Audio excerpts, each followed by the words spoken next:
A very good morning friends. और आज हम बात करेंगे फार्मा पावर पे बायोकेमिस्ट्री के बेसिक्स की। जनरली यहाँ से आपका जो है आपको एक क्वेश्चन हमेशा मिलता है, चाहे आप जीपेट का एग्ज़ाम दे, नाइपर का एग्ज़ाम दे, फार्मासिस्ट दे, या कितने ही बड़े लेवल का आपको ये एग्ज़ाम दे।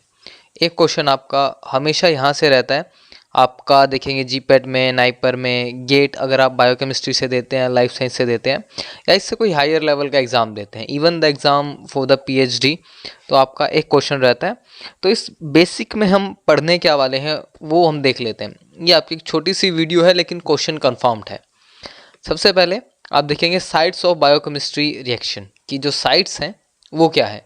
जैसे आप सेल में देखते हैं साइटोसॉल है, न्यूक्लियस है, आपकी दूसरी ऑर्गेनेलीज है, तो वहाँ पर आपकी कौन सी मेटाबॉलिक रिएक्शन होती है, इससे आपका क्वेश्चन रहता है। आप अगर जीपैट से यूपर के लेवल के पेपर देखेंगे, दिल्ली यूनिवर्सिटी का देखेंगे, जेएनयू का देखेंगे, बिट्स का देखेंगे, तो आपको चाहे आप पर्सनली कोई यूनिवर्सिटी का एग्ज़ाम दे रहे हैं, सागर यूनिवर्सिटी का है, बीएचयू का है फार्मा के लिए, पंजाब यूनिवर्सिटी का है, तो आपको क्वेश्चन मिलेंगे।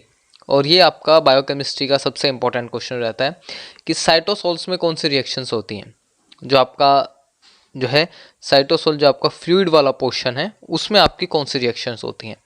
तो सबसे पहले आप देखते हैं ग्लाइकोलिसिस इंपॉर्टेंट है, जहां आपका कार्बोहाइड्रेट जो है ब्रेक डाउन करता है पायरुविक एसिड में। तो ये आपकी रिएक्शंस है glycolysis. Fatty acid synthesis, generally question रहता है आपका फैटी एसिड ऑक्सीडेशन से, सिंथेसिस को नहीं पूछा जाता है, ऑक्सीडेशन से आपका क्वेश्चन रहता है।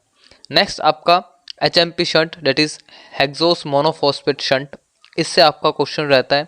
Purine and pyrimidine catabolism, catabolism का मतलब होता है ब्रेक डाउन होना, तो यहाँ से आपका क्वेश्चन रहता है। एनाबोलिज्म आपका होता है बनना, कैटाबोलिज्म होता है आपका ब्रेक डाउन होना। तो जो ब्रेक डाउन है वो आपका साइटोसोल में होता है। नेक्स्ट एंजाइम्स देखें अगर हम साइटोसोल में, तो बहुत सारे हैं लेकिन ऑलमोस्ट दो हमेशा से टारगेट किए गए हैं, पेप्टिडेज और अमीनो ट्रांसफरेज। ये वीडियो आपकी इसी फॉर्मेट में चलेगी, कुछ आपकी 7 या 8 स्लाइड्स हैं, तो आपको कवर हो जाएगा। आपको डिटेल्स में जब आप पढ़ते हैं, आपने अगर पूरी बायोकेमिस्ट्री भी पढ़ ली है, तब भी आपको ये कन्फ्यूज़न रहता है कि रिएक्शन हो कहाँ रही है। आपको रिएक्शंस याद होती हैं, एंजाइम्स याद होते हैं, लेकिन जो उसकी साइट है वो आपको याद नहीं रहती, और इसी चीज़ को एनटीए बहुत टारगेट करता है।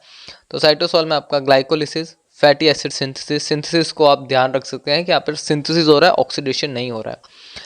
Next is the HMP shunt, hexose monophosphate shunt. फिर आपका प्यूरिन और पिरिमिडिन का कैटाबोलिज्म मींस ब्रेकडाउन हो रहा है, और आपके जो एंजाइम्स है peptidase and amino transferase.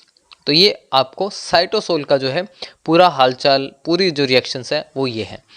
Next जब हम स्लाइड पे चलते हैं, तो माइटोकॉन्ड्रिया, माइटोकॉन्ड्रिया में एक चीज़ आप हमेशा याद रख सकते हैं कि ये जो माइटोकॉन्ड्रिया में 2 O हैं, डैट मीन्स आप क्या लिख देते हैं, उसे O2 लिख देते हैं, और O2 मीन्स आपका ऑक्सीडेशन जो है वहाँ पर वो होने वाला है। तो माइटोकॉन्ड्रिया में आप देखते हैं तो आपको ऑक्सीडेशन वाली जो चीज़ें हैं, किसी भी चीज़ का ऑक्सीडेशन होता है तो आपका माइटोकॉन्ड्रिया में होता है। सबसे पहले आप देखेंगे फैटी एसिड ऑक्सीडेशन। तो यहाँ पर एक क्वेश्चन आपका रहता है, अल्फा फैटी एसिड का ऑक्सीडेशन कहाँ होता है, तो वो आपका माइटोकॉन्ड्रिया में नहीं होता है, वो आपका पेरोक्सिसोम में होता है। तो ये क्वेश्चन आपका रहता है कई बार। तो बीटा चेन फैटी एसिड्स हैं, उनका ऑक्सीडेशन यहाँ होता है। तो फैटी एसिड्स अगर आपसे पूछा गया है एज एन कॉमन कि उसका ऑक्सीडेशन कहाँ होता है, तो आप माइटोकॉन्ड्रिया में कहेंगे। Next is the electron transport chain और ऑक्सीडेटिव फॉस्फोराइलेशन, जहाँ से जो है हमें एनर्जी मिलती है, एनर्जी प्रोवाइड होती है, आपके प्रोटॉन्स मूव करते हैं। तो इलेक्ट्रॉन ट्रांसपोर्ट चेन और ऑक्सीडेटिव फॉस्फोराइलेशन आपका माइटोकॉन्ड्रिया में होता है। Next is the urea synthesis, जो आपकी यूरिया साइकिल चलती है वो भी आपकी माइटोकॉन्ड्रिया में होती है। नेक्स्ट क्रैब, TCA साइकिल और केल्विन साइकिल, ये तीनों ही जो है आपका ETC से इसका आप कुछ कह सकते हैं रोल है, क्योंकि ये दोनों ही आपकी एनर्जी जो है ATP के लिए या ATP से जो एनर्जी मिलती है, तो ये आपका इन दोनों का ही रोल है, ETC का और क्रैब साइकिल का। और TCA साइकिल भी कहते हैं, सिट्रिक एसिड साइकिल भी कहते हैं। तो ये इसका रोल है। TCA मीन्स आपका ट्राई कार्बोक्सिलिक एसिड साइकिल और प्रोटीन एसिड ऑक्सीडेशन। तो यहाँ पर आप जितना भी माइटोकॉन्ड्रिया में देख रहे हैं सब आपका ऑक्सीडेशन हो रहा है। Fatty acid oxidation, ETC, oxidative phosphorylation, Krebs cycle, urea synthesis और आपका प्रोटीन एसिड ऑक्सीडेशन। तो ये आपके लिए इंपॉर्टेंट रहता है माइटोकॉन्ड्रिया का ऑक्सीडेशन का क्वेश्चन यहाँ से रहता है। ETCOR फॉस्फोराइलेशन पूछा हुआ है पहले आपके जीपेट नाइपर में। Next in the nucleus, nucleus में सिर्फ आपकी एक ही जो है मेन रिएक्शन होती है, that is biosynthesis of DNA and RNA। तो आपका DNA और जो RNA है वो आपका न्यूक्लियस में बनता है। इसलिए आप जो देखते हैं स्टेरॉइड्स है या विटामिन A है, D है, वो आपके न्यूक्लियस पे के अंदर जाके काम करते हैं, चाहे वो हॉर्मोन्स हैं तो DNA और RNA पे जो है उनका काम रहता है, जो आपके स्टेरॉइडल हार्मोन्स हैं, इसलिए वो न्यूक्लियस पे जाके काम करते हैं। तो ये एक इम्पॉर्टेंट पॉइंट था कि न्यूक्लियस में आपका DNA और RNA की बायोसिंथेसिस होती है। Next is the lysosome.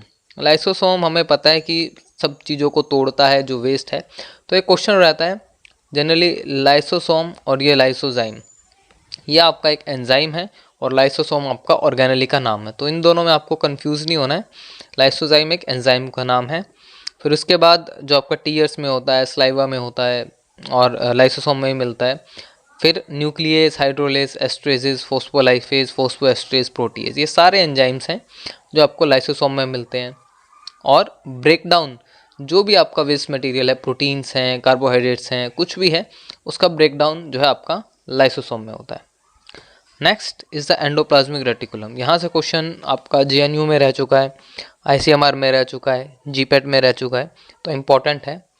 सबसे पहले प्रोटीन सिंथेसिस, यहाँ पर आपको एक जगह कंफ्यूज किया जाता है RER और SCR में। RER का मतलब होता है रफ एंडोप्लाज्मिक रेटिकुलम और SCR का मतलब होता है आपका स्मूथ एंडोप्लाज्मिक रेटिकुलम। जो आपकी प्रोटीन सिंथेसिस है वो आपकी RER में होती है, रफ एंडोप्लाज्मिक रेटिकुलम में। फिर आप देखते हैं ट्राइग्लिसराइड एंड फॉस्फोलिपिड, इसकी सिंथेसिस होती है। स्टेरॉइड की आप सिंथेसिस देखते हैं वो स्मूथ एंडोप्लाज्मिक रेटिकुलम में होती है। तो यहाँ से ये क्वेश्चन रहता है आपका स्टेरॉइड का और आपका प्रोटीन का, कि इनकी सिंथेसिस कहाँ होती है। नेक्स्ट एक क्वेश्चन और होता है, वो आपका गोल्गी ऑपरेटर्स से होता है कि प्रोटीन जो यहाँ पर बन रहा है एंडोप्लाज्मिक रेटिकुलम में, उसकी मॉडिफिकेशन कहाँ होती है, वो आपकी गोल्गी ऑपरेटर्स में होती है। ये क्वेश्चन आपका जीपेट में रहा है आई थिंक 2019 में, कि जो आपका साइटोक्रोम P450 एंजाइम है, ये आपका कहाँ आपका प्रेजेंट होता है, तो साइट क्या है, कहाँ पर ऑक्सीडेशन करा रहा है या रिडक्शन कराता है, तो that is in the smooth endoplasmic reticulum, यहाँ ये होता है आपका। तो ये क्वेश्चन आपसे पूछा गया था, क्योंकि एंडोप्लाज्मिक रेटिकुलम सबको पता है, लेकिन SCR में होता है, ये बहुत कम स्टूडेंट्स को पता होता है। नेक्स्ट इसमें एंजाइम मिलते हैं एस्ट्रेज, तो ये इसका पूरा एक डिटेल है कैसे होता है ब्रीफ में। Protein synthesis, triglyceride, phospholipid synthesis, steroid synthesis, cytochrome P450 in the SCR।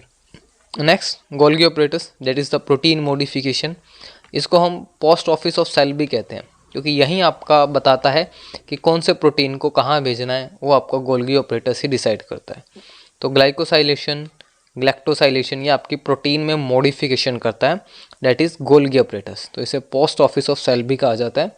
तो ये इसका इंपॉर्टेंट एक फीचर है, पॉइंट है। नेक्स्ट पर आप देखेंगे पेरोक्सिसोम्स, यहाँ पर आपका यूरिएट ऑक्सीडेज होता है, कैटालेज एंजाइम प्रेजेंट है, और लॉन्ग चेन फैटी एसिड का यहाँ पर ऑक्सीडेशन होता है। तो ये इंपॉर्टेंट पॉइंट है जो आपका ऑक्सीडेशन को लेकर है। तो I hope you like the video, you can press the subscribe button. Thank you so much.